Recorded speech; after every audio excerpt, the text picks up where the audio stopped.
Hey guys, my name is Eric Doff from OmniFit, and today I'm at Summerhill Market. And I want to talk about nutrition, but specifically nutrition as you get older. And so what better place to come than here? So I have a friend, Andy, he's inside, and he's going to show us around to learn a little bit more. Let's go. Well, this is Andy. He's a dietitian, and he's going to tell us about food. So Andy, tell them about yourself. Yeah, my name is Andy. I am a dietitian. Thanks, Eric, for having me. I'm really happy to be here at Summerhill Market.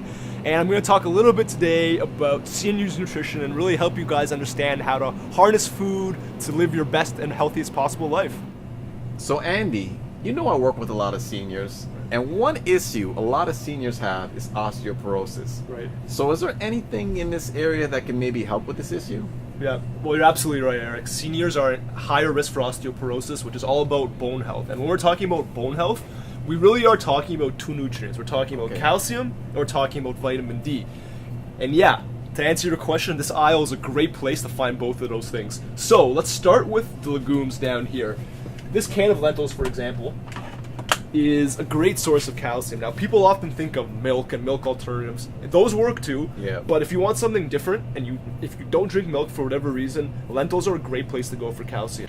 Another really good source of calcium that you find in this aisle that people might not think of is actually fish, canned fish with the bones. So if you're able to eat the bones, they are actually a great source of calcium, but the real superpower of fish is that it's actually one of the only sources of vitamin D, of a lot of vitamin D in our diet. So yeah, milk has some, eggs has some, but fish is unparalleled when it comes to vitamin D content, and it makes a really, really good choice. And I'd go as far as to say, if someone's not eating fish, the chance that they get enough vitamin D in their diet is actually pretty low.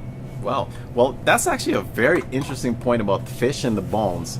I never even considered most of that stuff. Right. Well, another question I have is really interesting is, I have a lot of seniors that they want to be active, they want to do things, but they lack the energy. How about nutritionally wise? Is there anything they can eat to get, some more energy or some more pep in their ability to move? Right. Well, look, there's a lot of reasons why an older person may be lacking energy, but sometimes nutrition can play a role. Yeah. And when we're talking about energy, there's a few things. There could be vitamin B12, there could be folate, there could be iron. All of those things have to do with your blood cells and really your energy levels. So if we're talking, let's say iron and folate, the lentils that we just talked about previously that contain calcium are a great source of both of those too. B12 is actually found in animal products primarily, so the fish is a great source of B12. If you don't like fish or you don't eat that many animal products in older age, there's actually another great product. It's called nutritional yeast. Oh, wow. And it's something that you can actually sprinkle on pretty much any dish, and it's a great source of B12, so it's something to keep in mind as well. Well, Andy, that's awesome in regards to the osteoporosis and energy. So one thing I always know about is important to eat your greens. So why don't we head over to the produce section and maybe you can tell me more how that can help us. Let's do it. So Andy, for years I've been hearing, eat your vegetables, eat your vegetables. So now we're in the produce section. Why is any of this stuff important for us? Well, first of all, Eric, you heard right. You need to eat your vegetables, and for all the older adults and anyone else watching this, you need to eat them too, and there's a few really good reasons for it. First of all, vegetables, most Canadians don't eat enough, and they need to eat them for the antioxidants, for the fiber, and for the vitamins and minerals. A really common problem a lot of older adults have is trouble going to the washroom. Well, you know what? There's no better fix for that than a good old-fashioned head of kale, okay? Now, another great thing about vegetables, they're really, really high in vitamin A, which is very good for your vision. As you know, as you've probably seen your clients, vision deteriorates a little bit with age. And hey, not everybody likes kale, but another really easy way to get that vitamin A is in carrots.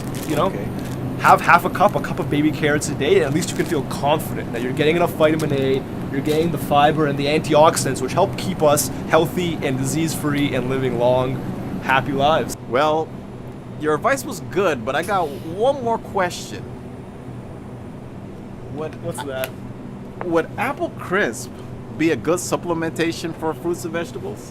Well, let me take a look here. The filling contains apples as the first ingredient, which means that it has more apples than anything else. So you know what? Life's all about balance, so why not? Let's enjoy this. Let's celebrate this job well done. Well, he said it, so I'm going to take his advice. So everyone, I want to thank you Follow for more content, and thank you to Summerhill Market. Thanks, guys.